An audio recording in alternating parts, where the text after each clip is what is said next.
હરેક વ્યક્તિમાં પ્રેમ થાય, લાગણી ઉદ્ભવે. હે ભગવાન, જેમ તું મારામાં છો ને એમ સામેવાળી વ્યક્તિમાં તું જ છો. હું એને ક્યારેય છેતરે નહીં. મને જેટલો નફો મળે એટલો જ હું નફો લે. મારા નફાથી વધારે હું ક્યારેય નહીં લઉં. જેમ મારામાં તું છો ને એમ જ સામેવાળી વ્યક્તિમાં તું છો.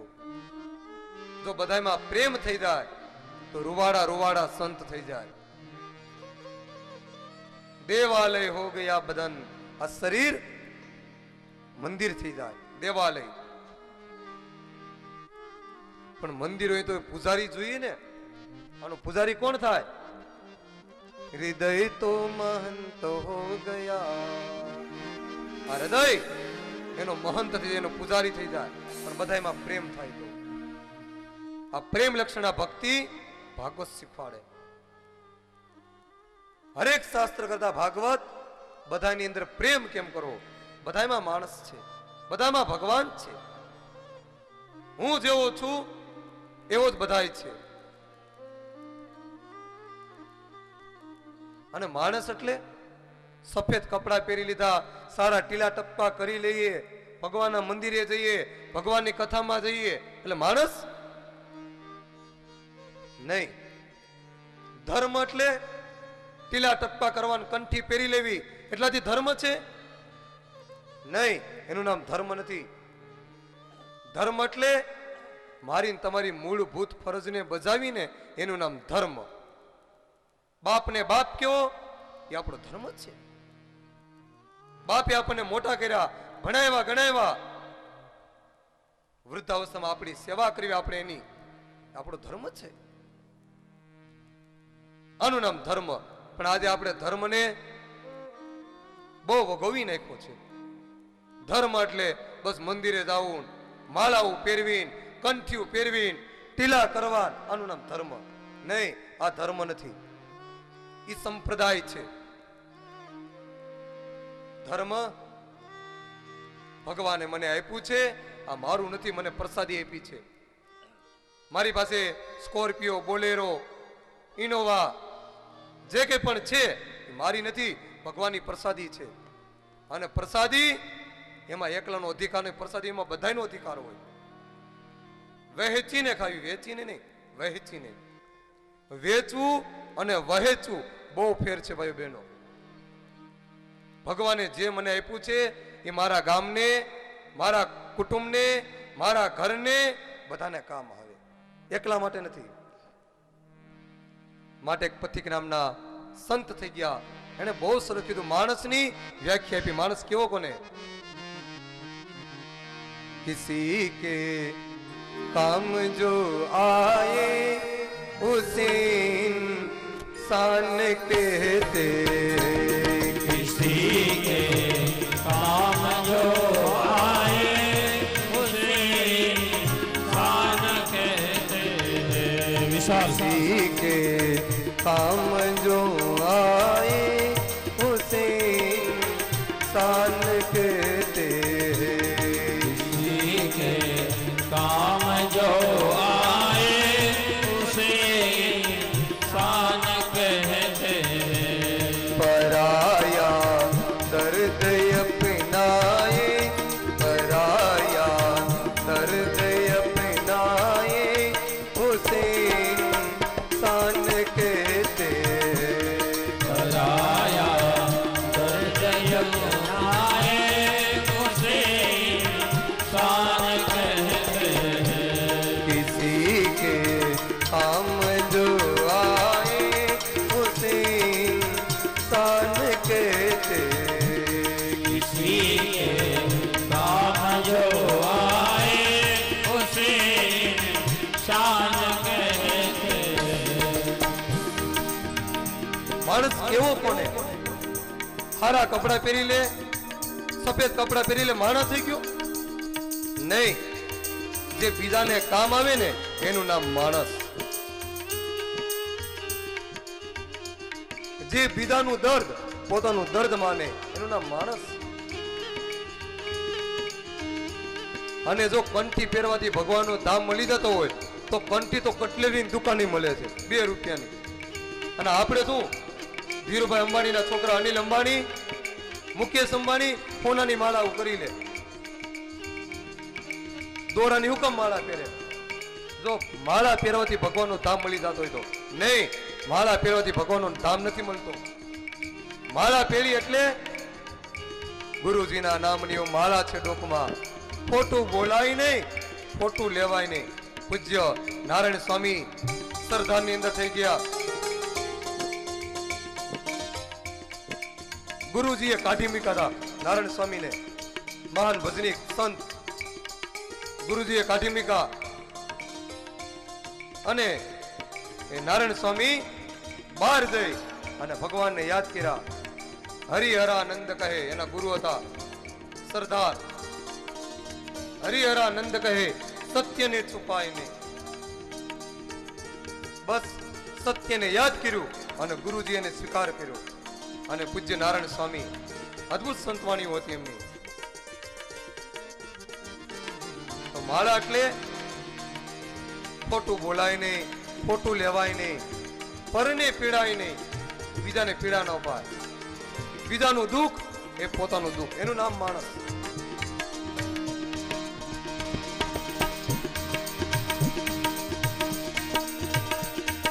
कभी धनवान है कितना, कभी इंसान निर्धन है. कभी धनवान है कितना, कभी इंसान है कितना. कभी सुख है कभी दुख है, इसी का नाम जीवन है. कभी सुख है कभी दुख है, नाम है इंसान. जो मुश्किल में न घबराए, जो मुश्किल में न घबराए, उसे इंसान कहते हैं. जो मुश्किल में न घबराए, उसे इंसान कहते हैं. किसी के काम जो आए, उसे इंसान कहते हैं. किसी के काम जो आए, उसे इंसान कहते हैं. ક્યારેક માણસ ધનવાન હોય તો ક્યારેક નિર્ધન થઈ જાય, ક્યારેક રોડપતિ, ક્યારેક કરોડપતિ. તો માણસ એનાથી હારી જવાનું? એવી તો જીવનમાં મુશ્કેલી આવ્યા જ કરશે. ક્યારેક સુખ, ક્યારેક દુઃખ. તડકો છે ને તો મને તમને છાયાની ખબર પડે, બાકી તડકો નો છાયાની શું ખબર હોય? રાજેન્દ્ર શાહ નામના રાજેન્દ્ર પરીખ શાહ ને રાજેન્દ્ર પરીખ નામના કવિ થયા. નવમાની અંદર કાવ્ય આવે છે આપણા દુઃખનું કેટલું જોર. જે ભણાય છે ને ખબર જ છે. આ રાજેન્દ્ર પરીખ એના જીવનમાં આવું થયું હતું. આપણા દુઃખનું કેટલું જોર, કેટલી તાકાત છે દુઃખમાં. આવવા દ્યો જેટલું આવે એટલું. તડકો છે તો છાયા હશે, દુઃખ છે તો સુખ આવશે. પણ જે મુશ્કેલમાં ગભરાય ને, ધંધામાં ખોટ આવે અને ન્યાંગ્યાને પીડું રહે ને, ઈ પાપ છે. ધંધામાં તો ખોટ આવવાની, નફો અને ખોટ થશે, પણ ન્યાંગ્યાને પીડું નથી રહેવાનું, ઊભું થવાનું. એનું નામ માણસ. ये दुनिया एक उलझन है, कहीं धोखा कहीं ठोकर. આ દુનિયા એક સમસ્યા છે, એનું નામ માણસ. સુખ દુઃખમાં બસ સમરે, આનું નામ માણસ.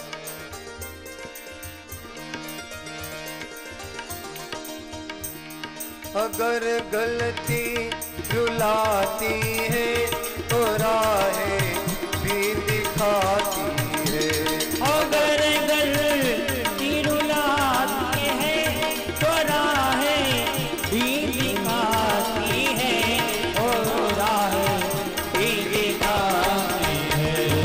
मनुष्य तन गलती का पुतला है, मनुष्य तन गलती का पुतला है, जो असर कोई जाती है. मनुष्य गलती का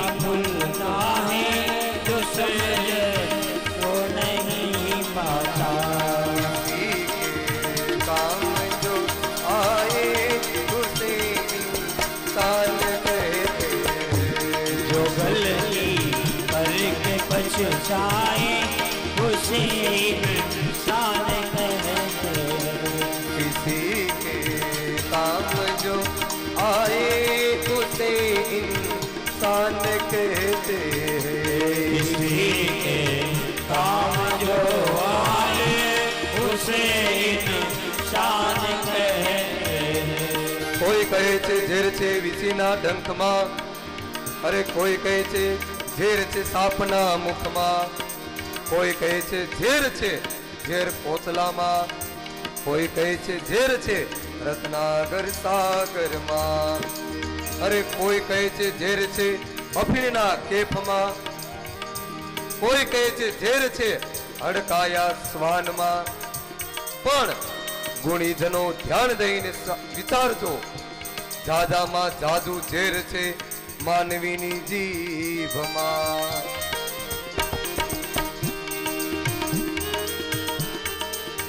માણસથી ભૂલ તો થાય જ, પણ ભૂલ થઈ ખાડોમાં પડી ગયા અહીંયા પીડા રહેવું ને એ પાપ છે. અગર ગલતી રૂલાતી હે તો રાહે ભી દિખાતી હે. ધંધામાં ખોટ આવે ને તે ધંધો આપણને રસ્તોય દેખાડે. હવે તું આવો ધંધો ન કરતો, આવા ખોટા શેરમાં પૈસા ન રોકતો, મરી જાય. ક્યારેક ખોટ આવશે. આટલા બધા જમીનમાં પૈસા ન રોકતો. અગર ગલતી રૂલાતી રાહે ભી દિખાતી હે.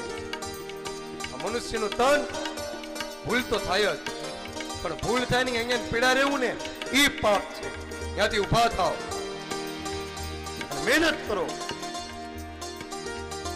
અને ભાઈ બહેનો, પેટ ભરવા માટે તો પશુ પણ જંગલમાં ભટકી અને પેટ ભરી લે,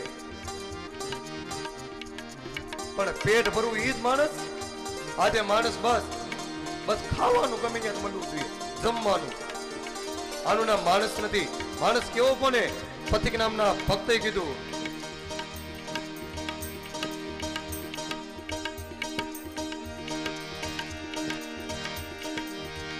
પથિક નામના ભક્તે કીધું કે વેચ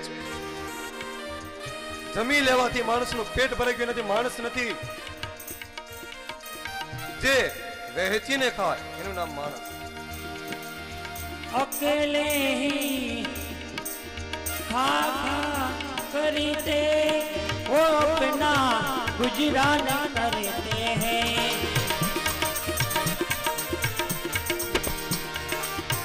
यूं भरते हैं पेट अपना, ऐसे पशु भी पेट भरते हैं, ऐसे पशु भी पेट भरते हैं। भरने को तो दुनिया में पशु भी पेट भरते हैं, पशु भी पेट भरते हैं। पथिक जो बाट कर खाए, पथिक जो बाट कर खाए उसे इंसान कहते हैं। पथिक जो बाट कर खाए उसे इंसान कहते हैं। किसी के काम जो आए उसे इंसान कहते हैं। किसी के काम जो आए उसे इंसान कहते हैं। मानस केवो कोने पथिक नामना भक्ते कीधु यू भरने को तो दुनिया में पशु भी पेट भरते। हिंदी ना कवि था પણ બહુ સરસ લીધું છે ભજન. यू भरने को तो दुनिया में पशु भी पेट भरते हैं, पथिक जो बाट कर खाए उसे इंसान कहते हैं। इंसान કેવો કોને? જે વહેંચીને ખાય, વેચીને નહીં. વેચવું અને વહેંચવું હાથી ઘોડાનો ફેર છે. ચિંતા અને ચિત્તા કેટલો ફેર એક મીંડાનો. પણ એક મરેલો હોય એને બાળે અને એક જીવતાને બાળે. ચિંતા જીવતાને, ચિત્તા મરેલાને બાળે. બંગલો અને બંગલો કેટલો ફેર. બિંદુ માત્ર વિસર્જિત. ચિંતા ચિત્તા સમાનાસ્તિ બિંદુ માત્ર વિસર્જે. એક બિંદુનો ફેર છે, પણ અર્થનો અનર્થ કરી નાખે. વેચવું અને વહેંચવું બહુ ફેર છે. માણસ કેવો કોને વહેંચીને ખાય. હે ભગવાન, આ તે મને જે આપ્યું ને એ મારું નથી, આ બધાયનું છે. મારી વસ્તુ તે મને ભગવાન મિલકત આપી, હું વ્યાજે કોઈ નહીં આપું. મારા કુટુંબને, મારા ગામને, મારા સમાજને મારો પૈસો કામ આવે, વ્યાજે નહીં. લઈ જા ભાઈ, મહિને દી આપી દેજે, લઈ જા પૈસો. ભગવાને જે આપ્યું છે ભગવાનની પ્રસાદી છે. કઠો ઉપનિષદમાં પેલો શ્લોક છે, ઈશાવાસ્યમિદં સર્વં યત્ કિંચિત જગત્યામ જગત તેન ત્યક્તેન ભુંજીથા મા ગૃધ કસ્ય સ્વિધનમ. આ જે કે પણ છે ભગવાનનું છે, આપણું કાંઈ નથી. જો આપણું હોય તો આપણા ગાડીનું એક્સિડન્ટ નું કામ થાય? આપણી ગાડી હોય તો? આપણો બંગલો હોય તો પડે એવું કામ? શરીર આપણું હોય તો શરીરમાં તાવ આવે શું કામે? ન આવવો જોઈએ. આપણી વસ્તુને આપણે હાચવીને મૂકી દઈએ ને, ચોમાસામાં બહાર પલ્લે ને કેવી આપણે રૂમમાં મૂકી દઈએ છીએ. આપણું છે એટલે. ગાડલા ધાબા ઉપર હોય પણ તપે ને એટલે આપણે સવારે કેવા નીચે લઈ લઈએ, આપણા છે.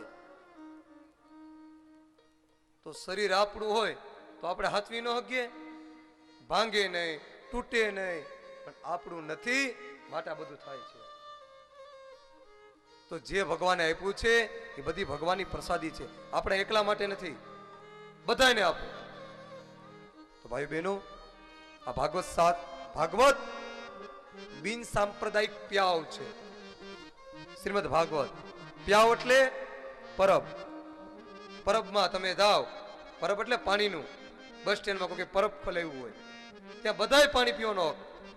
એવું નથી કે બ્રાહ્મણે જ પીવાનું, શુદ્રે નહીં પીવાનું, નહીં. એ પરબમાં બધાય પાણી પી શકે. ત્યાં બોર્ડ ન માર્યું હોય, અહીંયા આ જ્ઞાતિએ જ પાણી પીવાનું, બ્રાહ્મણ, ક્ષત્રિય અને વૈશ્ય ત્રણ જ્ઞાતિએ પીવાનું, શુદ્રે નથી પીવાનું. બોર્ડ માર્યું હોય પાણીના પરબમાં નહીં, ત્યાં તો બધાય પી શકે. તો ભાઈ બહેનો, પૂજ્ય બ્રહ્મલીન બાપુ સમાધિની અંદર સ્થિર થયેલા, એના બિન સાંપ્રદાયિક પ્યાવ ખોલ્યું છે. આ પ્યાવ પરબ આમાં બધાય પી શકે. પ્રેમ શાસ્ત્ર છે ભાગવત. પ્રેમ લક્ષણા ભક્તિ આવ્યા હતા ગોપીઓને જ્ઞાન આપવા, પણ બન્યું એવું, ગોપીઓએ સામે જ્ઞાન આપ્યું અને ઉદ્ધવ પીગળી ગયા. જ્યાં જોવે ત્યાં બસ કૃષ્ણ કૃષ્ણ. અને ગોપીએ કીધું કૃષ્ણ કૃષ્ણ કરતા ઉદ્ધવ પ્રાણ અમારા જાય છે. કૃષ્ણ કરતા પ્રાણ અમારા જાય છે. કૃષ્ણ કૃષ્ણ કરતા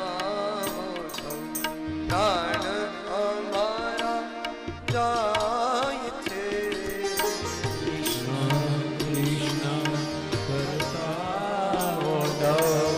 પ્રાણ અમારા જાય છે.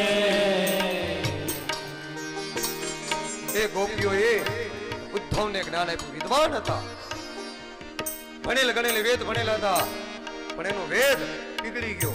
પ્રેમ નહોતા ભણ્યા, પ્રેમ લક્ષણા ભક્તિ. અને ગોપીઓ શીખવાડે, હે કૃષ્ણ, હે ઉદ્ધવ, અમને એમ લાગે તું કૃષ્ણના રૂપમાં તું આવ્યો છો, તું તો ભમરા જેવો છો. હે ઉદ્ધવ, ભ્રમર ગીત ગાયું ગોપીઓએ. તું એમ કે તમારો કૃષ્ણ અહીંયા નથી? નહીં, અમારો કૃષ્ણ બધે છે. અમારો કૃષ્ણ ક્યાંય ગયો નથી. ઉદ્ધવે કીધું તમે ચિંતા ન કરતા, તમારો કૃષ્ણ આવશે. ગોપીએ કીધું, હે ઉદ્ધવ, અમારો કૃષ્ણ ક્યાંય નથી ગયો. બસ અમારે તો આ ની આ રજમાં અમે જન્મીએ, અમારે વૈકુંઠ લોક બ્રહ્મલોક કાંઈ નથી જોતા. બ્રજ નીરજમાં કાયા વીર મે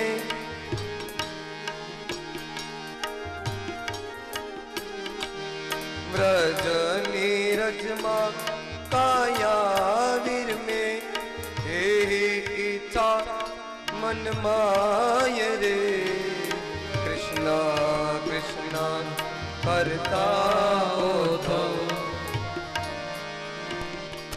प्राण અમારા જાય છે કૃષ્ણ કૃષ્ણ કરતા ઉદ્ધવ પ્રાણ અમારા જાય છે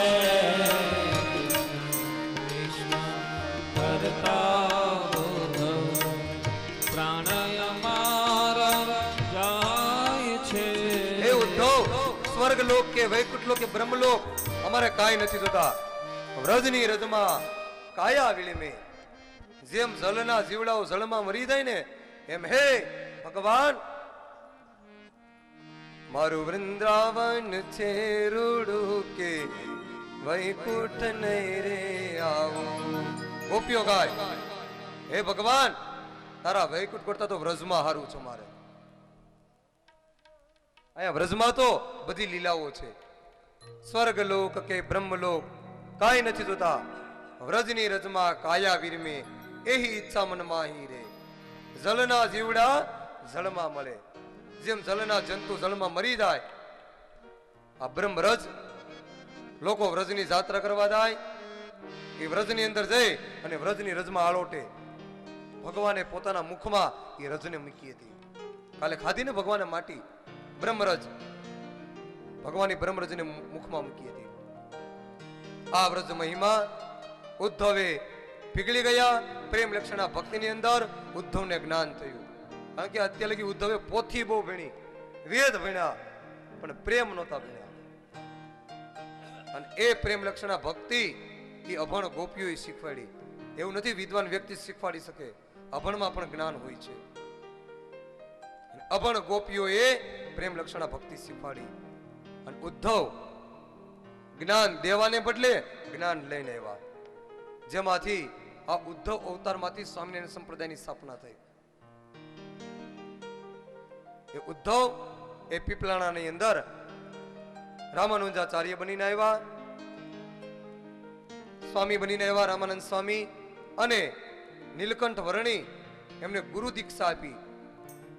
એ ઉદ્ધવ જે ભગવાનના પરમ મિત્ર હતા. પછી એકવાર ભગવાને અક્રુજીને કીધું કે તમે જાઓ હસ્તિનાપુરની અંદર મારા ફૈબાના દીકરા પાંડવો અને કૌરવો, આ ધૃતરાષ્ટ્ર કઈ મત પોતે ભેદભાવ તો નથી રાખતા ને, અક્રુને મોકલ્યા હસ્તિનાપુરની અંદર. અને આ બાજુ કંસની બે પત્ની અસ્થિ અને પ્રાપ્તિ વિધવા થઈ. કંસ ગયો અને વિધવા થઈ. અસ્થિ અને પ્રાપ્તિ મગધની અંદર આવી પોતાના પિતાને કીધું હે પિતા, તું અમે આવી સફેદ સાડી પહેરીને તું કેમ જોઈ શકશો? જરાસંઘને વાત કરી અને જરાસંઘ 17 વખત મથુરા ઉપર ચડાઈ કરી અને 17 વખત ભગવાને એને જીવતો પાછો જવા દીધો જરાસંઘને. અને 17 વખત હાર્યા પછી જરાસંઘને થયું હવે મારે યુદ્ધ કરવા નથી જવું. આ જરાસંઘ 18મી વખત ના પડી ત્યારે બધા બ્રાહ્મણોએ સાધુ સંતો કીધું કે મહારાજ, હે રાજા, જો તું અમારો રાજા ધામ હારી જાય તો મારી પ્રજા નું થાય. જેવી રાજા એવી પ્રજા, ઉભો થા. બહુ કીધું પણ જરાસંઘ કે હે સંતો, હે બ્રાહ્મણો, તમે તો ક્યાંક પૂજા હોય ક્યાંક લાડવા હોય ન્યા બ્રાહ્મણો તમે હાલો. આ યુદ્ધમાં મેદાનમાં બ્રાહ્મણો તમે ન હાલો. કારણ કે એક કહેવત છે, અગ્રે અગ્રે વિપ્રનાલા નદી નાલે વર્ધિત કામા. જ્યાં બે કાંઠાની નદીઓ હોય, જ્યાં યુદ્ધનું મેદાન હોય, ત્યાં બ્રાહ્મણને આગળ ન કરાય. જે બ્રાહ્મણને આગળ કરો ને તે ડૂબે ને બીજાને ડૂબાડે હોતે. પોતે ડૂબતો હોય પણ જે બચાવવા દે ને એને ડૂબાડે. બ્રાહ્મણ તો ક્યાંક કથા હોય, ક્યાંક વેદ ભણવાનું, ત્યાં બ્રાહ્મણ હાલે. બ્રાહ્મણોને, સાધુ સંતોને, વૃદ્ધોને બહુ સમજાવ્યા. વૃદ્ધે કીધું કે નહીં, તું મારો રાજા છો, તું હાર્યો એટલે અમે હાર્યા છીએ, હાલ ઉભો થા. અને ભગવાન એ મગધની પ્રજાએ જરાસંઘને ઉભો કર્યો અને જરાસંઘ 18મી વખત યુદ્ધ કરવા આવ્યો. આ બાજુ ભગવાનને ખબર પડી. ભગવાને વિશ્વકર્મા દ્વારા પોતાની ગુજરાતની અંદર સમુદ્ર કિનારે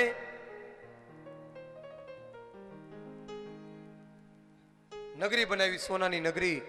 વિશ્વકર્માને કીધું આ બાજુ બલરામ અને દ્વારકા વાસીઓને કીધું કે તમે દ્વારકાની અંદર જઈને નિવાસ કરો, જાઓ, મેં અગાઉ તૈયાર કરી રાખી છે. આ બાજુ 18મી વખત જરાસંઘ આવ્યો. એ પહેલા ભગવાનને હજી એક કામ બાકી હતું, એ કાલ યૌવન. નારદજી દ્વારા કાલ યૌવનને આમંત્રણ આપ્યું. કાલ યૌવન કેવો હતો? કાયમ હવારમાં 12 ગાવ જાય અને 12 ગાવ દોડીને આવે અને પોતાના ધાબા ઉપર ચડી અને હાથ પછાડે, છે દુનિયામાં કોઈ મારી જો બળવાન? ધાબામાં ઉપર જઈ અને હાથ પછાડે. અને એકવાર ભગવાને કીધું, નારદજી આવ્યા, આ કાળ યૌવન 12 ગાવ ગયો ને 12 ગાવ દોડીને આવ્યો અને ધાબા ઉપર જઈને બોલ્યો, છે દુનિયામાં મારી જેવો કોઈ બળવાન? હાથે ને પગે હાથ પછાડે. અને ત્યારે નારદજી નીચે હતા, કાળ યૌવન ઉપર હતો. નારદજી કીધું, હે કાળ યૌવન, તારા મગ અને ડાળખા નોખા કરીને એવો 2 છે, એક નહીં 2 છે.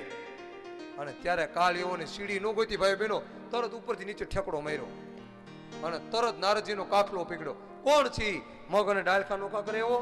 નારદજી, તું મારાથી આગો રે, તમારું વાહન મારાથી 15 ફૂટ દૂર રાખો.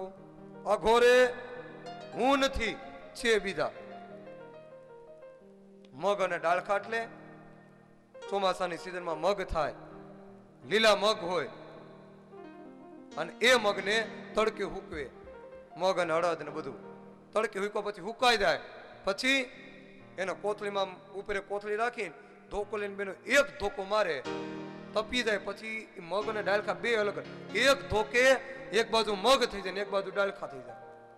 એમ કાળ યૌવન તારા મગ અને ડાળખા નોખા કરીને 2 છે. કાળ યૌવને કીધું, તમારી પાસે ફોટો છે? હા, ચિત્રી લે. પીળા પિતાંબર પહેરે છે, મોરલી છે, વૈજંતી માલા ધારણ કરે છે, શ્યામ વર્ણ, નામ છે કૃષ્ણ. ઓહો હો, ઓલા મામા કંસને માર્યો ઈ? હા. ગોપીઓ અરે રાશ્રમ ઈ? હા, ઈ પોતે. અને ત્યારે નારદજી આ કાળ યૌવનને આમંત્રણ આપી. જરાસંઘ 18મી વખત આવ્યો, પણ આગળ વૃદ્ધો અને બ્રાહ્મણો હતા. ભગવાને કીધું, હે વૃદ્ધો, તમે વિયાદ આવો, તમે યુદ્ધ ન કરી શકો. પણ ત્યારે બહુ કીધું, પણ બ્રાહ્મણો આગળ ન હટ્યા. ભગવાને કીધું કે હે બ્રાહ્મણો, તમે તો ક્યાંક પૂજા અને વેદ ભણાતો ત્યાં તમે આગળ હાલો, તમે અહીંયા ન ચાલો. બહુ કીધું, પણ બ્રાહ્મણો હટ્યા નહીં, કારણ કે બ્રાહ્મણ ત્યાં ન ચાલે આગળ. એક ગામ હતું, ગામની અંદર એક બ્રાહ્મણ રે. ગામની અંદર સવારે ભિક્ષા માગે, પોતાનું જીવન ચલાવે. એકવાર ગામમાંથી જત્રા જવાની હતી, ભિક્ષા માટે ગયો. અહીંયા ગામના સરપંચે કીધું, ગોર બાપા, તમારે જાત્રામાં આવવું છે? ઓલા બ્રાહ્મણે કીધું કે આખા ગામનું માગું છું તોય પેટ ભરાય છે, આમાં ક્યાં જાત્રાએ આવું? અરે ગોર બાપા, ટિકિટના પૈસા મેં દઈ દીધું, તમે હાલો. તો કાંઈ વાંધો, પણ એક તકલીફ છે, આ છોકરાની ભિખારી, એનું હું કરશું? તો અમે એની વ્યવસ્થા કરી દેવું, 8 દીની લોટ આપણે 8 દીનો આપી દેવું, તમે ચિંતા કરો માં. ગોરબાપા કે તો કાંઈ વાંધો નથી. ગોરબાપાને લીધા જાત્રામાં, ભેગા ગયા દ્વારિકા. દ્વારકાની અંદર જઈ જેમાં કરવા, બપોરનો ટાઈમ થયો, સાંજના 5 વાગ્યા. અને 5 વાગ્યા ને ભગવાન ઉત્થાપન આરતી થઈ દ્વારકાધીશની. 5 વાગે નિજ દ્વાર ખુલે દ્વારકાના. અને આ બધા 5 વાગે ફ્રેશ થઈ ગયા અને બધા દ્વારકાની નગરીની અંદર નીકળ્યા. બન્યું એવું, એ દ્વારકા નગરીની અંદર જતા પહેલા બહાર મોટું મેદાન હતું. એ મેદાનમાં બધા હાલ્યા જાય છે, પણ આ ગોરબાપા બધે જોતા જાય. કોઈ દી આવું સિટી જોયું નહોતું, અને બધી આમ જોયે ચક્કર વક્કર આમ બધી. અને એમાં જોતા જોતા એકલા જ ગોરબાપા હતા. આમ રસોડા આમું ધ્યાન રાખે, શું બને છે બધે જોવે. અને બન્યું એવું, એક આગળ ખાડો હતો, બૂટ નાનું એવું હોય ને બૂટ કહેવાય. બૂટ એટલે પહેરવાનું બૂટ નહીં, નાનો એવો ખાડો, એને બૂટ કહેવાય. નાનું એવું બૂટ હતું. આ ગોરબાપાને ખબર નથી, એમ બધી જોવે છે. અને પડ્યા બૂટમાં, અને બૂટમાં પડી મીણો દેકારા બોલાવા ગોરબાપા, હે હવે હું મરી ગયો, હવે હું થશે, હવે કાંઈ નહીં, મને તમે નો લઈ આવ્યો તો હવે ગોરાણીનું ને છોકરાનું હું મીણા રાડો રાડ થવા અને ત્યાં બધાને ખબર પડી. બધા આવ્યા ખાડાની પાસે, કીધું ગોર બાપા ખાડો આઘો નથી, લ્યો હાથ દઈને તમે બારા. હવે હું નહીં નીકળું, કારણ કે બ્રાહ્મણ ઊંડાઈથી ઊંચાઈથી લોહીથી પાણીથી બીવે, બ્રાહ્મણ ન જોઈ શકે. પરશુરામ હતા બ્રાહ્મણ, પણ ક્ષત્રિયનો મંત્ર બોલ્યા હતા, માટે ક્ષત્રિય જેવું કર્મ હતું પરશુરામનું. નકર બ્રાહ્મણ કેરા આવું ન કરે. પરશુરામે જે કિસ્સા નક્ષત્રી કરી એ પરશુરામ એ રેણુકાએ ક્ષત્રિય મંત્ર બોલ્યો હતો. રેણુકાએ જે રીતના પાંડવોના અંદર પણ ધર્મરાજા, પવનનો દીકરો ભીમ, ઇન્દ્રનું સંતાન અર્જુન હતા ને 3 સંતાનો, સૂર્યનું સંતાન કર્ણ, રેણુકાને પણ આશીર્વાદ હતો. તો પરશુરામ ક્ષત્રિય મંત્રથી ઉત્પન્ન થયા હતા. બ્રાહ્મણને ત્યાં ક્ષત્રિય જેવું કર્મ હતું એનું, અને બ્રાહ્મણ જેવું તપ હતું. આ ગોર બાપા તો મૂંઝાણ, હવે મારાથી બહાર ન નીકળાય. બધાએ બહુ કીધું, ન માન્યા. ત્યારે ગામના સરપંચ હતા, એને એમ થયું કે હવે આમ નહીં નીકળે. બધાએ કીધું તમે વિયા જાઓ, જાઓ તમે ઉત્થાપનના દર્શન કરી આવો. બધા દર્શન કરવા ગયા. આ બાજુ ગોર બાપા રાયડું નાખે છે, હે ગામના લોકો તમે હાચવજો, હવે કાંઈ નહીં થાય, હવે તો આમાં આમાં પીડ્યો પીડ્યો મરી જાય. અને ત્યારે ઓલા સરપંચ કીધું, હે ગોર બાપા જય શ્રી કૃષ્ણ. ગોર બાપા કે જય શ્રી કૃષ્ણ. ગોર બાપા તમને ખબર છે કે હા શું, કે આપણી જ્યાં રાવટી હતી ને એની બાજુમાં એક રાવટી એવી છે, ખટારા અને ખટારા સામાન આવ્યો. એમ હા શું છે એમાં? એમાં તો મોટું રસોડું બને છે, અને ડોહાના લાડવા, ડોહાના અને જેવા લાડવા કીધા અને તરત ગોર બાપા બાય, એક હાથે તો બાર. લાડવાનું નામ પીડ્યું ને એટલે, કારણ કે બ્રાહ્મણા નામ સતત મોદકમ પ્રિયમ, બ્રાહ્મણોને લાડવા બહુ પ્રિય. પણ પેલાના બ્રાહ્મણો, અત્યારના નહીં, પેલાના બ્રાહ્મણો લાડવા ખાતા. તો હે ભૂદેવો, હે વૃદ્ધો, તમે અહીંયા યુદ્ધના મેદાનમાં હારા ન લાગો, તમે જાઓ. બહુ કૃષ્ણે કીધું પણ ન ગયા. અને વૃદ્ધોએ કીધું, હે કૃષ્ણ, આ જરાસંઘ અમારો રાજા છે, પેલા અમારી હારે યુદ્ધ કર અને પછી જરાસંઘ હારે. કૃષ્ણે કીધું તમારે હારે ન હોય. બહુ કીધું. વૃદ્ધોએ કીધું કે તો કૃષ્ણ એક કામ કર, જો અમારી હારે યુદ્ધ ન કરવું હોય તેમ કહી દે કે 18મી વખત જરાસંઘ જીતો અને કૃષ્ણ હાર્યો એમ બોલી દા. અને ભગવાનને થયું કે હે વૃદ્ધો, હે બ્રાહ્મણો, જાઓ, તમારા કહેવાથી અને તમારાથી કૃષ્ણ 18મી વખત જરાસંઘ જીતો અને કૃષ્ણ હાર્યો. અને ભગવાને રણ છોડી અને ભાગ્યા. બોલે રણ છોડ રાય કી જય. ભગવાનના નામ જેટલી જેટલી લીલાઓ કરે એટલા ભગવાનના નામ પડે. તો ભગવાન રણછોડ રાય થયા. આ બાજુ ભગવાન એ રણછોડ રાય જરાસંઘ જીતી ગયો 18મી વખત. અને ભગવાન એ મથુરા છોડી 13 વર્ષ સુધી ભગવાન મથુરામાં રહ્યા. 12 વર્ષ 11 વર્ષ ને 52 દિવસ, એટલે 12 વર્ષ. ગોકુલ કેટલા વર્ષ થાય? 12 ને 13. આ ભગવાન મથુરાની અંદર રહ્યા. અને એ 13 વર્ષે ભગવાને મથુરાને છોડ્યું. અને મથુરાને છોડી 25 વર્ષના ભગવાન એ મથુરા છોડી અને આપણા ગુજરાત બાજુ પ્રયાણ કર્યું. ગુજરાતની સરહદ, અને ગુજરાતની સરહદ પાર કરતા કરતા ભગવાન આ બાજુ આવતા હતા ત્યાં કાળ યવન મળ્યો. અને કાળ યવન ભગવાનની વાહે, હે કાળિયા ઠાકોર, હે રણ છોડીને ભાગનારા રણછોડ, પૂતનાને માનનારા, મામા કંસને માનનારો ઉભો રે, હમણાં તને જોઈ લો. ભગવાન એ કાળ યવન પાછળ, ભગવાન આગળ. ભગવાનનો રથ એ જાય છે અને ગુજરાતની અંદર પ્રવેશ કર્યો. અને ગુજરાતની અંદર પ્રવેશ કરતા કરતા મને એવું લાગે છે ભગવાન અહીંથી નીકળ્યા એવું લાગે છે. આ ભૂમિ ઉપરથી જ્યાં ભગવાનની કથા થાય ને ત્યાં ભગવાન પધાર્યા. જે જે ભૂમિ ઉપર ભગવાન પસાર થયા ત્યાં ભગવાનની કથાઓ થઈ છે.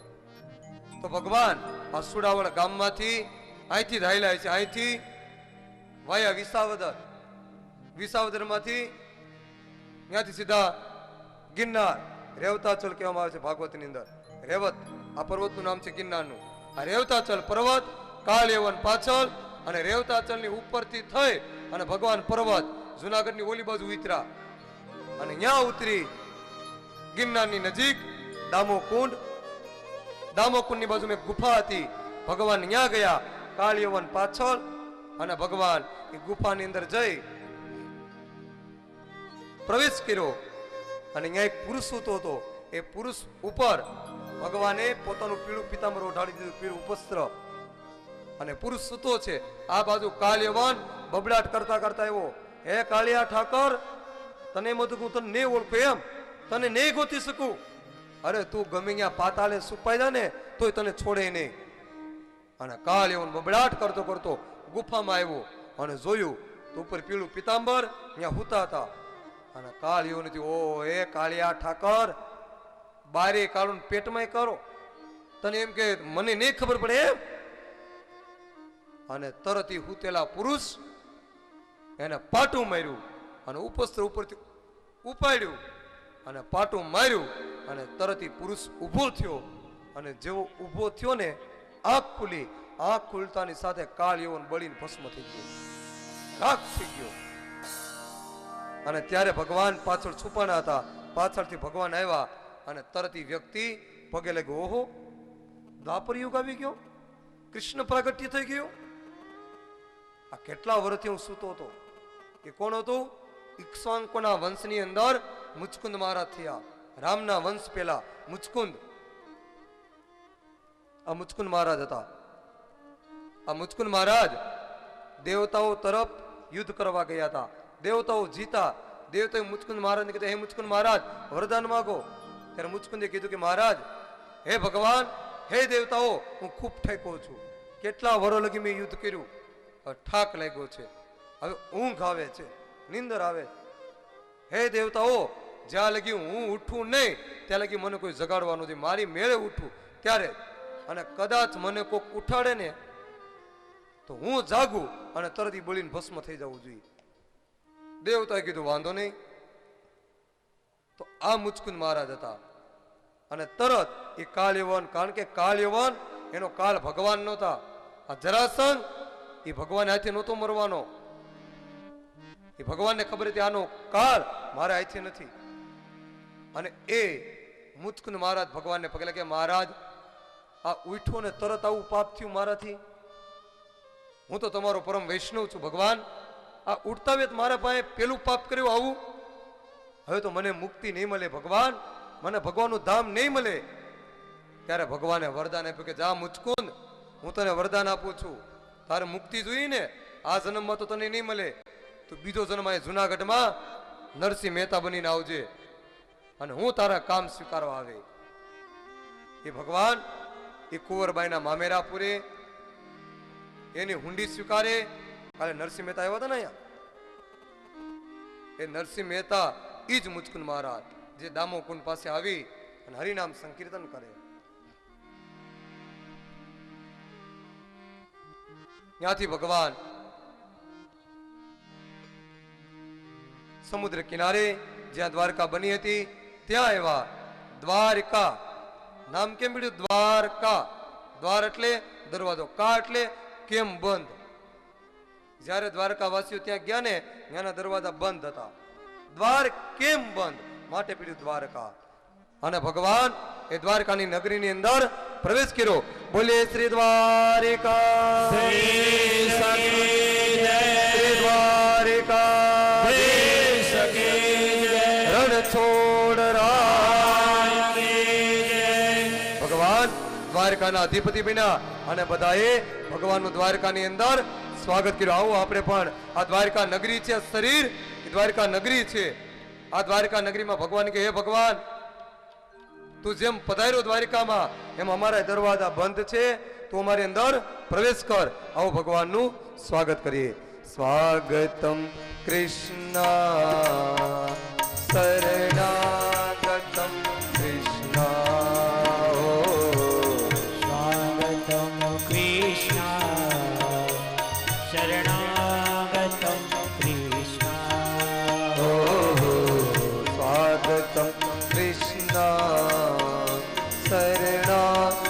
સ્વાગતમ હલો. કૃષ્ણ પૂજ્ય સીતારામ બાપુના ભાઈ વેલાભાઈ જ્યાં હોય ત્યાંથી સ્ટેજ ઉપર આવે. પૂજ્ય સીતારામ બાપુના મોટા ભાઈ વેલભાઈ જ્યાં હોય ત્યાંથી આવે. સ્વાગતમ કૃષ્ણ શરણાગતમ કૃષ્ણ. ઓ સ્વાગતમ સુસ્વાગતમ શરણાગતમ કૃષ્ણ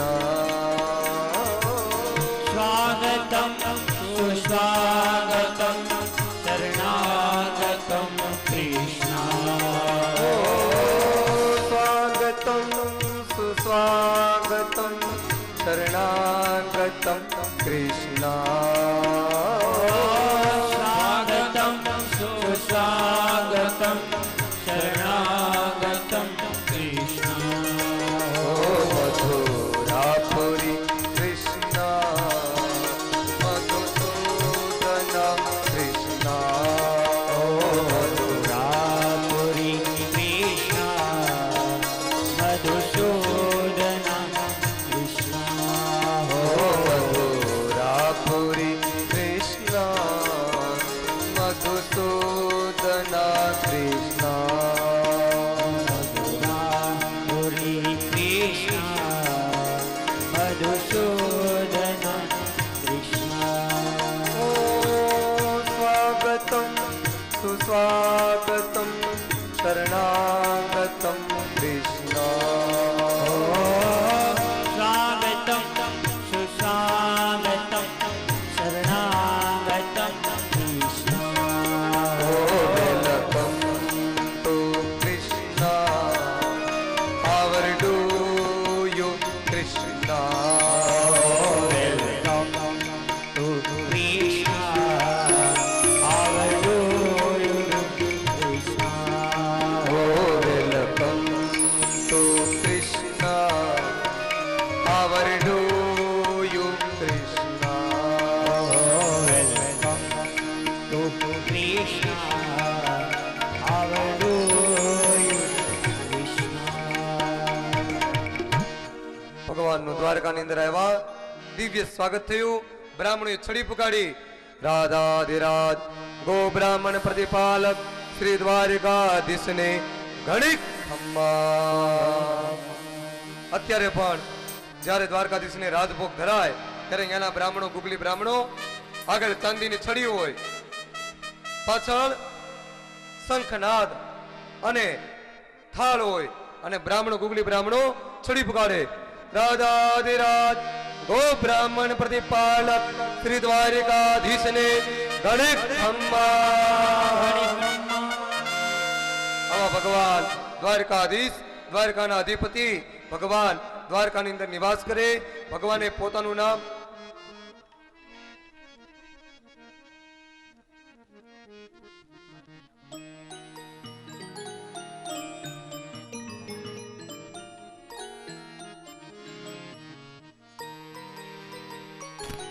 વિનુભાઈ સેલડિયા જ્યાં પણ હોય ત્યાંથી તેઓ સ્ટેજ પાસે આવી જાય. વિનુભાઈ સેલડિયા. બોલે શ્રી દ્વારિકાધીશ. ભગવાન દ્વારકાના અધિપતિ બન્યા. આ બાજુ ભગવાને પોતાના મોટા ભાઈ બલરામને કીધું, હે બલરામજી હવે તમે લગ્ન કરો. બલરામજી કે હજી તો હું નાનો છું, મારે વાર છે. નહીં, તમે કરી લો નકર વારો નહીં આવે તમારો. ભગવાને બલરામને કીધું. બલરામજી ત્યાં બાજુમાં ઓખામાં રેવતી નામની કન્યા, રેવત રાજા એમની રેવતી કન્યા, એમની સાથે બલરામજીનું લગ્ન થયું. બોલે બલરામ ભૈયા. બલરામનું લગ્ન થયું. ભગવાને પોતાની સભાનું નામ નહીં લોકસભા નહીં ધારાસભા બટ સુધર્મા સભા. ભગવાને પોતાની સભાનું નામ રાખ્યું સુધર્મા. જ્યાં સારા ધર્મની વાત થાય એનું નામ સુધર્મા. ધર્મ આપણે હમણાં થોડીક વાર પહેલા જ કહી ગયા, ધર્મ એટલે ભગવાનની પૂજા કરવી એ ધર્મ નથી. આપણી મૂળભૂત ફરજ બજાવી એનું નામ ધર્મ. તો આ સુધર્મા સભાની અંદર એકવાર એક બ્રાહ્મણ પધાર્યા અને સભા ભરી છે. અને આ સભાની અંદર એ બ્રાહ્મણ પધાર્યા અને તરત બ્રાહ્મણને ભગવાન પોતાના સિંહાસનેથી ઊભા થયા. કારણ કે ભગવાનને બ્રાહ્મણ પ્રિય છે. ભગવાનનું એક નામ છે બ્રાહ્મણ નામ પ્રિયાય નમઃ. બ્રાહ્મણ પ્રિયાય નમઃ ભગવાનનું નામ છે. અને ભગવાને કીધું તમે જે બ્રાહ્મણને આપો છો ને એ મને મળે છે. એક બ્રાહ્મણ અને અગ્નિ બે મારા મુખ છે. બ્રાહ્મણ ને અગ્નિને જે તમે આપો ને એ ડાયરેક્ટ મને મળે. બ્રાહ્મણો સિમકમાસિદ બાહુ રાધન્યઃ ક્રેતાઃ ઓરો તદસ્ય દિવેશ્યઃ પદભ્યાઘ્ર સુદ્રો અદાયત. બ્રાહ્મણ એ મારું મુખ છે. બ્રાહ્મણના દીકરાને તમે જે આપો એ ડાયરેક્ટ ભગવાનને મળે છે. કારણ કે ભગવાનને બ્રાહ્મણ પ્રિય છે. આવો બ્રાહ્મણ પધાર્યા અને ભગવાન પોતાના સિંહાસનેથી ઊભા થઈ અને એ બ્રાહ્મણના પગ પક્ષાલન કર્યા, પોતાના સિંહાસને પોતાની બાજુમાં બેસાડ્યા. બ્રાહ્મણે કીધું તમે નીચે નહીં, તમે તો મારી બાજુમાં બેસવા જોઈએ. બ્રાહ્મણે કીધું હે બ્રાહ્મણ, હે ભૂદેવ, લ્યો જલપાન કરો. પૂજા કરી, જલપાન કરાવ્યું. અને પછી બ્રાહ્મણે પૂછ્યું કે હે બ્રાહ્મણ, તમારું નામ? બ્રાહ્મણે કીધું મારું નામ સુદેવ. વાહ, ખૂબ સરસ. તમે સુદેવ હું વાસુદેવ. બહુ સરસ, આપણા બેયનું નામ મળે છે. વાહ બ્રાહ્મણ વાહ. ક્યાંથી પધારો છો? પેલા આપણી ઘરે કોઈ પધારે ને પેલા એને જલ અપાય, બેસવા માટે આસન અપાય. ડાયરેક્ટ નો પૂછે ક્યાંથી આવો, હું કામ આવ્યા? કવિ કાગે કીધું ને હેજી તારા આંગણિયા પૂછે ને રે, કોઈ આવે રે આવકારો મીઠો આપજે. આવે એને પેલા આવકારો મીઠો આપો.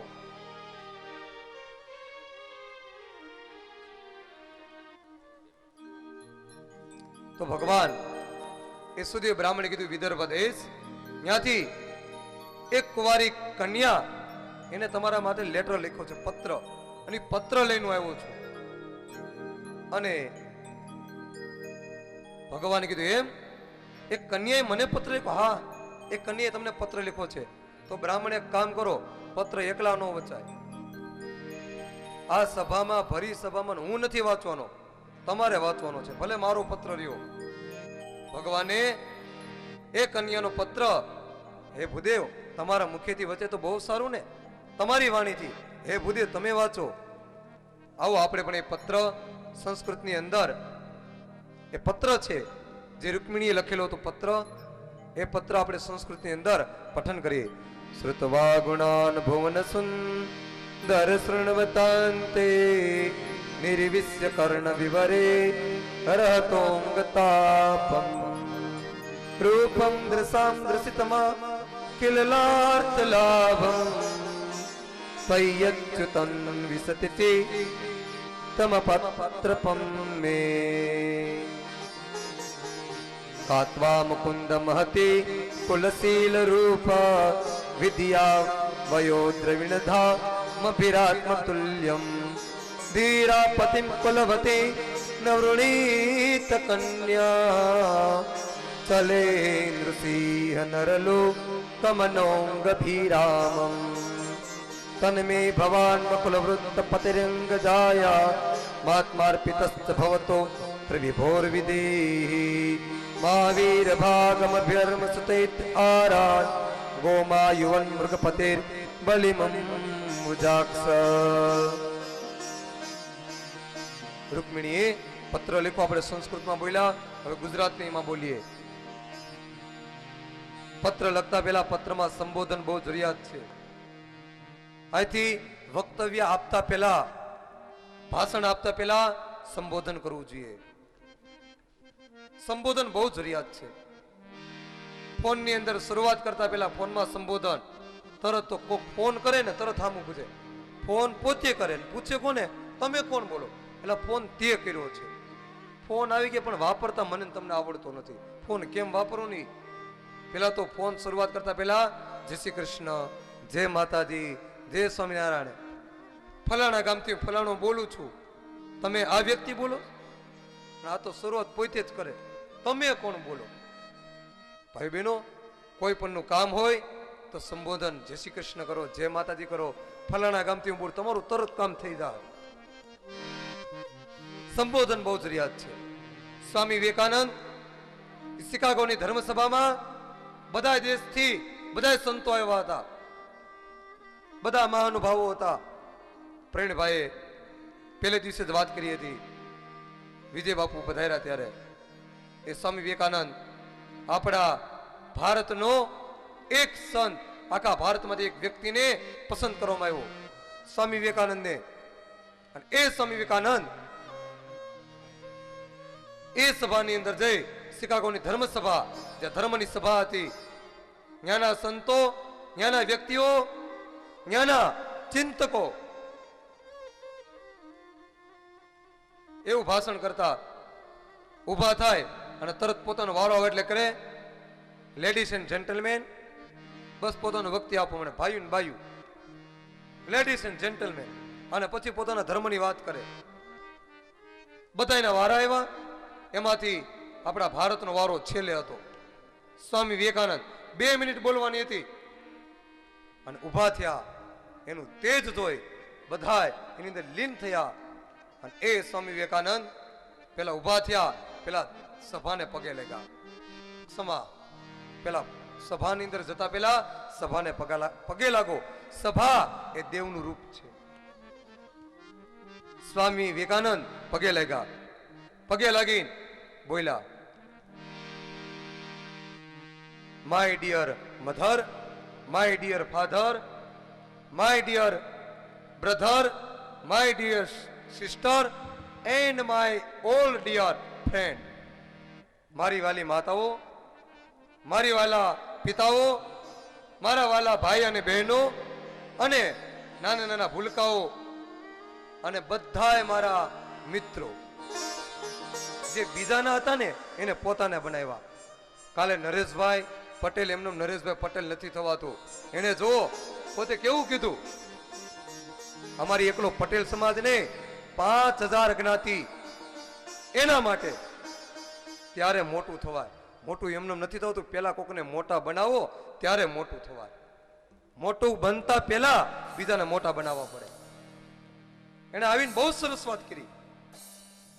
5000 સમાજ માટે છે, એકલા પટેલ સમાજ ને. જો પટેલ સમાજ કીધા તો કોમવાદ થઈ જાય, આ તો જ્ઞાતિવાદ થઈ ગયો. નહીં, જ્ઞાતિવાદ ક્યારે સભામાં કોઈ જ્ઞાતિવાદ ન હોવો જોઈએ, ક્યારે પણ. સભા એ તો દેવનું રૂપ છે, આમાં તો બધાય બેસી શકે, બધાને હક છે. તો સ્વામી વિવેકાનંદ એને કીધું, આવો અમારા ભારતની અંદર જ્યાં ગંગા ને યમુના ને અમે માં કહીએ છીએ, જેના પાણી 15 વર્ષ લગી ભરી રાખો, પાણી દૂષિત નથી થતા. સ્વામી વિવેકાનંદે કીધું, give me 100 Nachiketa and I will change to world. કોઈ મને તમે 100 નચિકેતા આપો ને. બોલો આપા ગીગાની જય. પૂજ્ય ગોવિંદભાઈ બાપુ અદાય પધારી રહ્યા છે, એમનું હાર્દિક સ્વાગત કરીએ છીએ અહીંયા.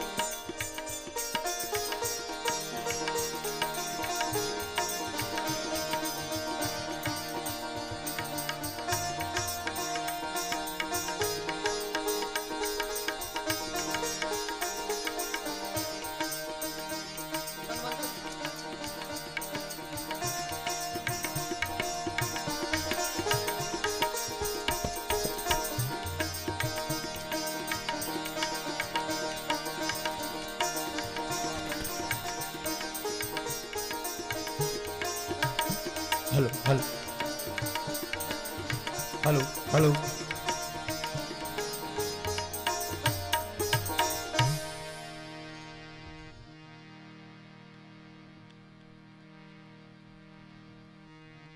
आज के छठे दिन की ये भागवत सप्ताह में उपस्थित संतगण, व्यासपीठ पर विराजमान विद्वान वक्ता जयेश भाई जी, ऑडियंस में उपस्थित सभी श्रोताओं, आप सबका हृदय भाव से मैं यहाँ स्वागत करता हूँ। यहाँ की परंपरा रही है कि सभी का सम्मान किया जाए, आदर किया जाए, और हमारा पूरा भाव से यहाँ आप सबकी उपस्थिति की हम नोंद रखते हैं।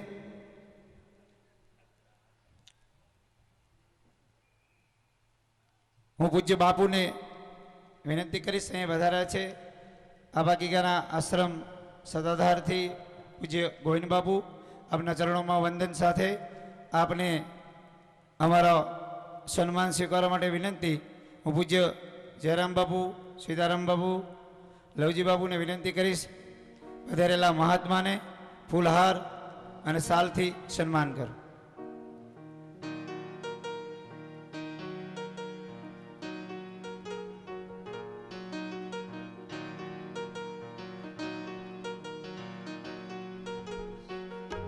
બોલો આપા ગીગાની જય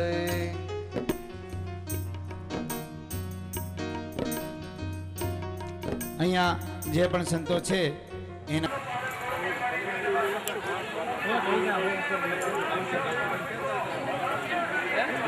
ભાઈ હા હા એકવાર પૂરું ભાઈ અહીંયા ઉતારે બાપુ બાપુ બાપુ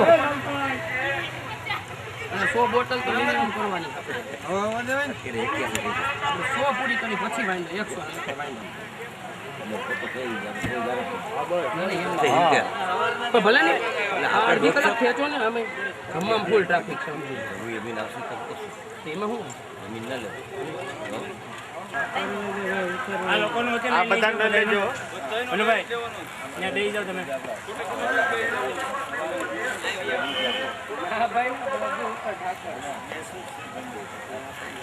બાપુ વધારો અહીંયા બે ફોટા આવી જાય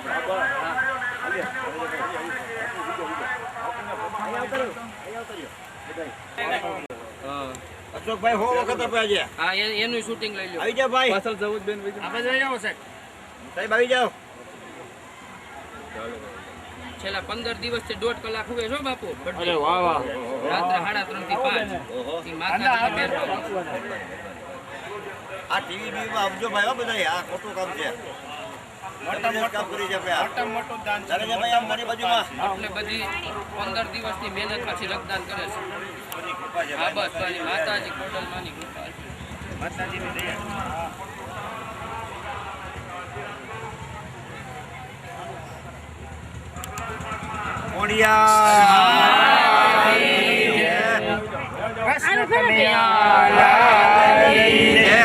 બાબુદાસ બાપુની જય. આ બેનોને લઈ લેજો આ બાજુ અશોકભાઈ નો લઈ આ અશોકભાઈ નું ભૂલાય નહીં હો, સોમવાર છે. હા પછી અમે આ બાજુ ઉતારે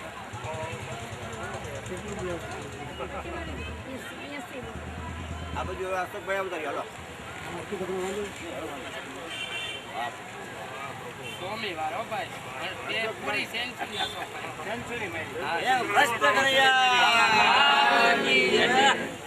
બરાબર ભાઈ